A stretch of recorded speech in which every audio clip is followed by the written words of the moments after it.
Welcome to the audiobook version of Warren Bennis's new book on leadership. Managing people is like herding cats, which has been derived from numerous articles, essays, and books which he has written over the past decade.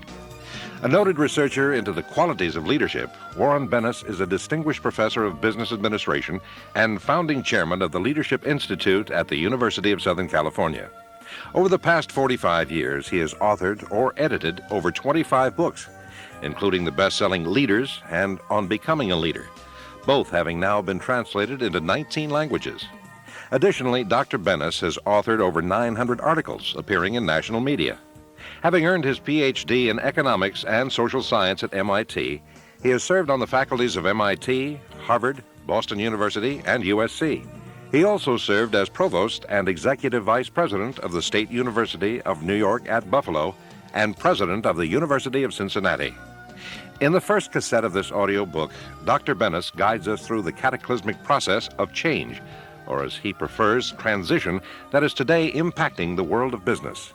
Then in the second cassette, Dr. Bennis addresses the issue of leadership, both the existing crisis in leadership and the type of leadership that will be necessary to successfully enable business to chart a safe and effective course through the turbulence of change. Now let's join Dr. Warren Bennis as he sets the stage for both transition and leadership. During my term as a university president, I always felt that presiding over the faculty was like herding cats. And my saying about faculty members is that if you meet one, you meet one. But such individualism is a part of what makes leading a group of knowledge workers so exciting and so challenging. Increasingly in the United States and throughout the world, leaders must respect individual rights, tastes, opinions, and idiosyncrasies. Whether their organizations are funded by taxes or tithing, endowments or product sales, wise leaders know that the proverbial widow's mite is what makes their exalted positions possible. Each widow, therefore, commands respect. Anymore, managing any people is like herding cats. Cats, of course, won't allow themselves to be herded. They may, however, be coaxed, cajoled, persuaded, adored, and gently led. With cats, keep in mind, the dictum is milk before meat. Any leader who dares to think of himself or herself as the cat's meow will likely be hissed and clawed. The recipe calls for more catnip, less catnap. In his old Possum's book of Practical Cats, T.S. Eliot writes of the rum-tum tugger, "For he will do as he will do, and there's no doing anything about it. When you let him in, then he wants to be out. He's always on the wrong side of every door." Gone are the days when leaders and managers, even dictators and despots, could afford to think of people in terms of gangs and groups, databases and demographics, masses and markets, cultures and castes. Indeed, from Delphi to Shanghai, the oracles now bow to common individuals. There is no leadership Shangri-La. Even in Bali and Tahiti, government and business leaders must now suit up when meeting with constituents. In classrooms, administrators and teachers can't just shout, "Sit down and shut up and listen." Students expect interaction. Why? Because today people have options and opinions. They have money and mobility. They have education and experience. They have personal computers and modems and faxes, email, CD-ROM, and the Internet. In sum, they have information. What was once, not many months ago, stored only in management's heads and files, is now on everyone's computer. And the first consequence of the so-called open office is the oft-banned open mind. When I started my studies of leadership about 15 years ago, I consulted with a lot of people, including an old friend who still teaches at the Harvard Business School. I told him I wanted to go out and spend the next 10 or 20 years seeing if I could identify the basic characteristics of exemplary, outstanding, excellent leaders to see what they were made up of, what their character was like. Well, my friend scoffed at me and said, "Look, the only thing we can say about leadership is that it's like pornography. You can't describe it, you can't define it, but you know it when you see it." He said, "I think it's arrogant of you to think you're going to go out and do that." When he used the word arrogant to describe me, I reminded him of the Harvard University professor's prayer.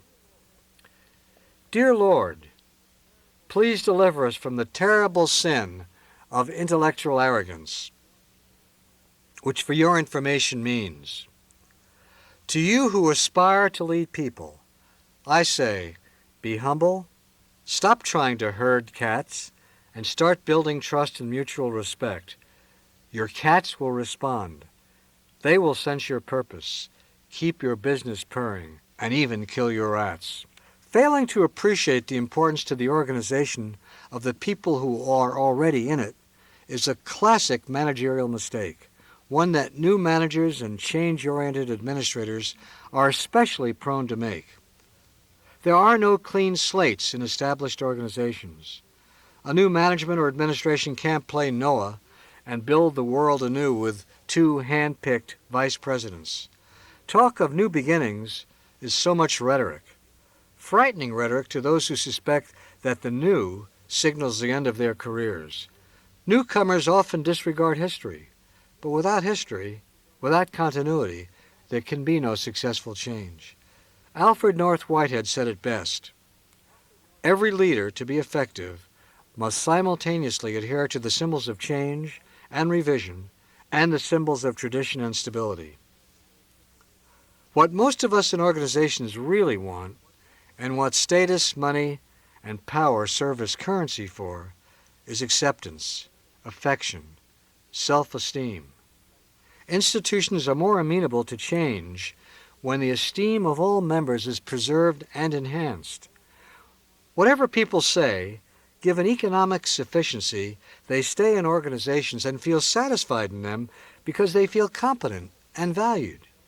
Change carries the threat of loss. When managers remove the threat, people are much freer to identify with the adaptive process, much better equipped to tolerate the high degree of ambiguity that accompanies change. Organizations change themselves when members want to. You can't force them to change, even in a Batman cape.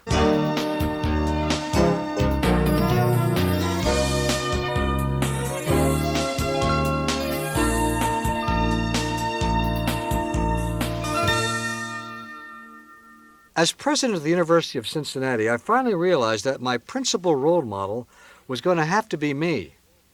I decided that the kind of university president I wanted to be was one who led, not managed. Now that's an important difference. Many an institution is well managed yet very poorly led. It excels in the ability to handle all the daily routine inputs, yet never asks whether the routine should be done in the first place. My entrapment in minutia made me realize another thing, that people were following the old Army game. They did not want to take responsibility for the decisions they properly should make. Let's push up the tough ones had become the motto. As a result, everybody was dumping his or her wet babies, as the old hands at the State Department used to call them, on my desk. I decided then and there that my highest priority was to create an executive constellation, to run the office of the president.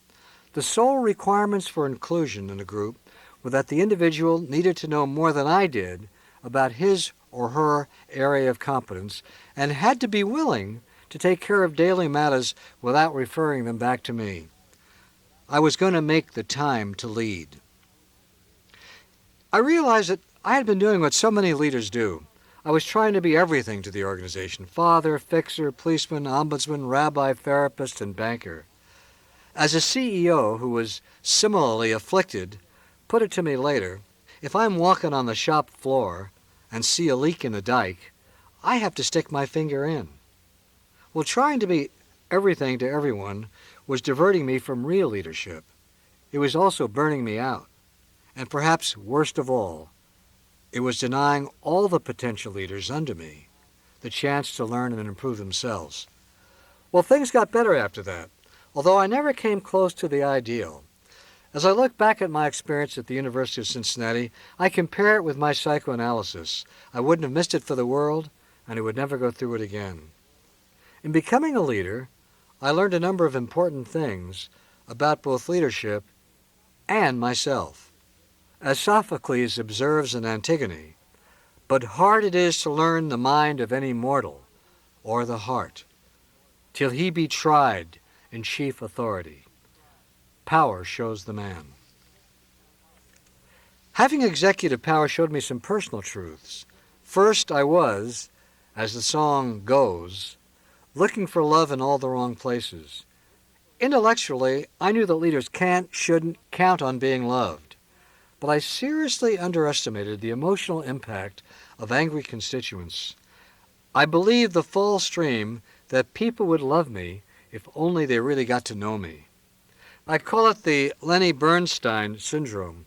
Ned Rorem, Leonard Bernstein's friend and colleague, recalls how Lenny was furious about a negative review in the New York Times. "That critic hates me," Bernstein said. Rorem suggested gently that Bernstein really couldn't expect everyone to love him. Bernstein was stunned for a moment by his friend's insight. "Oh, yeah," Bernstein finally conceded. "That's because you can't meet everybody." Anyone in authority, astronaut or baseball player, university president or national leader, is to some extent the hostage of how others perceive him or her. The perceptions of other people can be a prison. And for the first time I began to understand what it must be like to be the victim of prejudice, to be helpless in the steel embrace of how other people see you. People impute motives to their leaders, love or hate them, seek them out or avoid them, and idolize or demonize them, independently of what leaders do or are. Ironically, at the very time I had the most power, I felt the greatest sense of powerlessness. And I realized an important personal truth. I was never going to be completely happy with positional power. The only kind of power an organization can bestow. What I really wanted was personal power. That is, influence based on voice.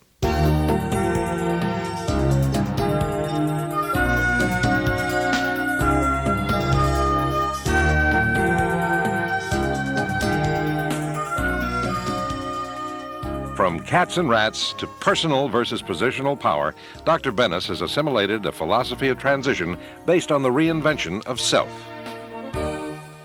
I am now in my 17th year at the University of Southern California, my longest continuous tenure at any institution. In many ways, it has been the happiest period of my life. USC has provided me with exactly the right social architecture to do what seems most important to me, teaching in the broadest sense.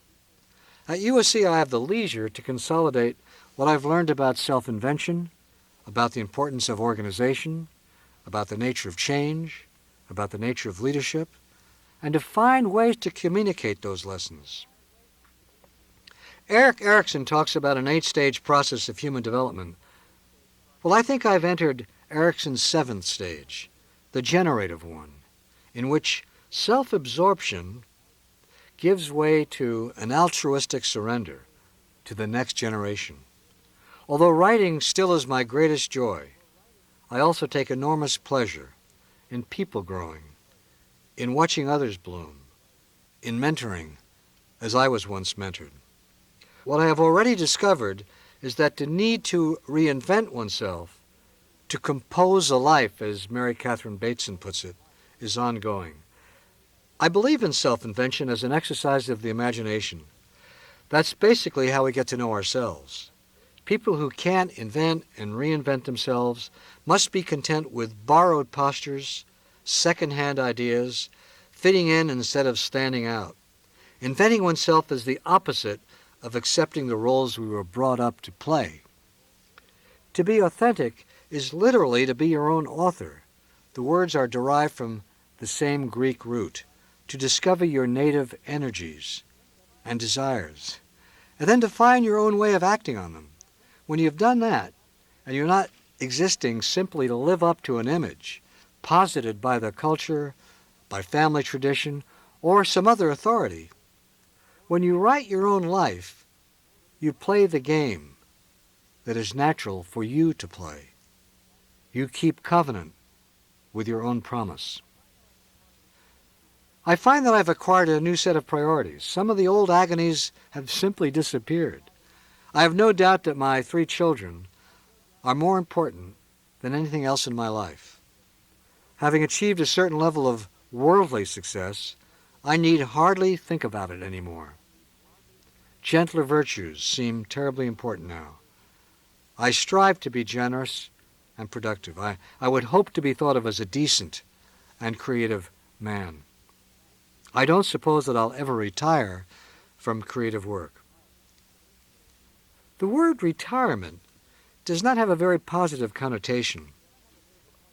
Despite the upbeat books written about retiring and the fact that it is a well-earned time of relaxation from the daily business of work, many people do not find it a particularly pleasant prospect. The etymology of the word retire may hint at why.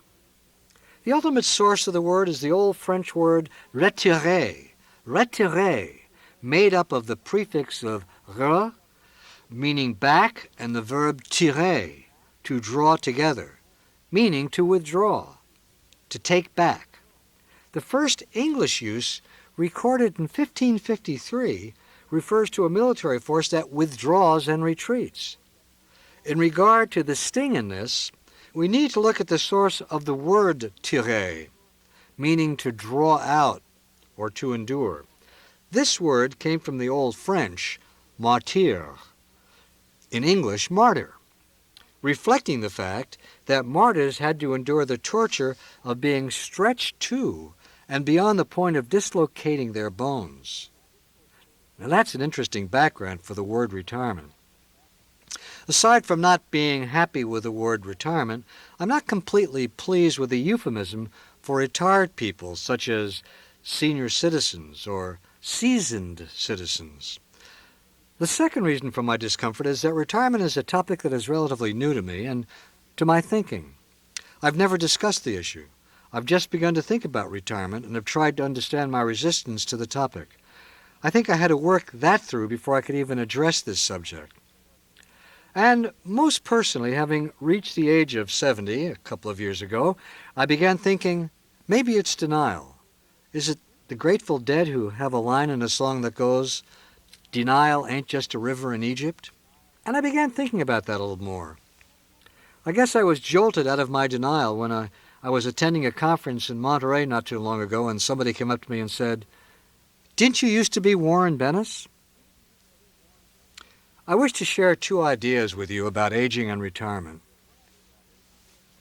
One idea was prompted by a question I was asked by a magazine on aging. During the course of the interview, the writer asked me who my heroes were and who I most respected for their response to the whole aging phenomenon.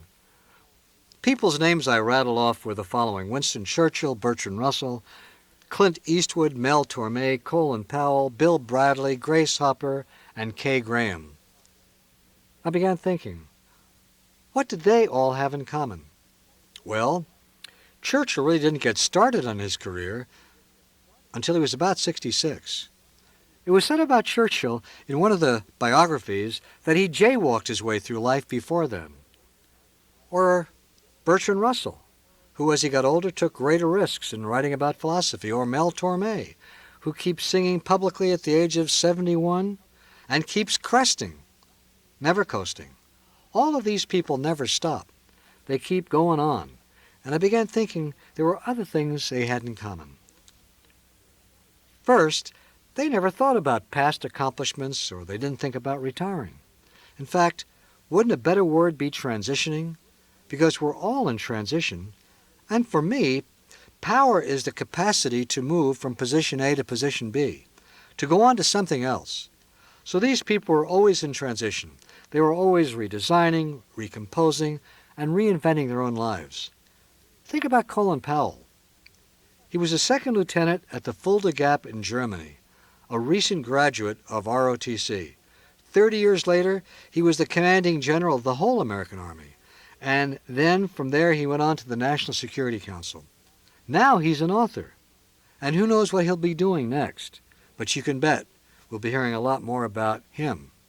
Never looking back, never thinking too much about past accomplishments, but always redesigning, recomposing, Reinventing. What interests me more about all these people and successful executives I've known is that at some point in their lives, they stopped trying to prove themselves and began to express themselves. That transition is a very interesting one I'm not sure I've accomplished myself. Seems to me there is a profound difference between having to prove yourself versus using the capacity to express yourself. Bill Bradley, the former senator from New Jersey, is a good example of that, because it wasn't until he was almost defeated by Christine Todd Whitman in '90 that he began to think about what he was doing in politics. He began to realize that he was beginning to shade his speeches ever so subtly to please his particular audience. It wasn't that he lied. He just found ways to spin his remarks that they would please, to seek approval without expressing himself, only trying to prove himself. He said it reminded him of when he played basketball at Princeton, where he was a major college star. He said, "Even then, when I was playing for the fans, I wasn't nearly as effective a player as when I was playing to do the best I could for the team." In his last years with the Knicks, Bradley didn't start. He was on the bench. When he left the Knicks, he said, "Those last 2 years were like participating in my own death." Bradley is a very thoughtful man, someone who gave me the inspiration to think about expressing myself versus proving myself. The second general idea I want to argue is that people who have been successful in their careers and in life are also successful in their transitions. I think people who have not been very successful in their lives, in their careers, don't adjust well to any transition. And to them and to me, it's simply death on the installment plan. As a matter of fact, it made me think about my studies on outstanding leaders. I realized that all of the 5 characteristics these 150 leaders manifested in their work would be true of successful transitions, or, if you will, to use a word that I objected to earlier, successful retirement. I'm just going to give you a brief summary of the 5 characteristics. The first is a strong sense of purpose, a passion, a conviction, a sense of wanting to do something important to make a difference. This was true of every single leader. I remember talking with Michael Eisner about his own purposes. He said, "I don't know if I have a purpose, but I have a strong point of view. It's always interesting for me to watch my staff at meetings every Friday to see which of the people in that group usually win the day. We make major decisions, hundreds of millions of dollars in new projects and new movies and new theme parks, etc. It's always the person with a strong point of view that wins the day." And Jack Welch, whenever he takes a new job for GE, for General Electric, said, "I always want to revolutionize the place." Again, a strong sense of purpose. Max Dupree, the recently retired chairman of Herman Miller, talked about the vision of the company as a spiritual project. I'm using some examples from my own research on leaders because I really think these characteristics make for effective transitioning in the future.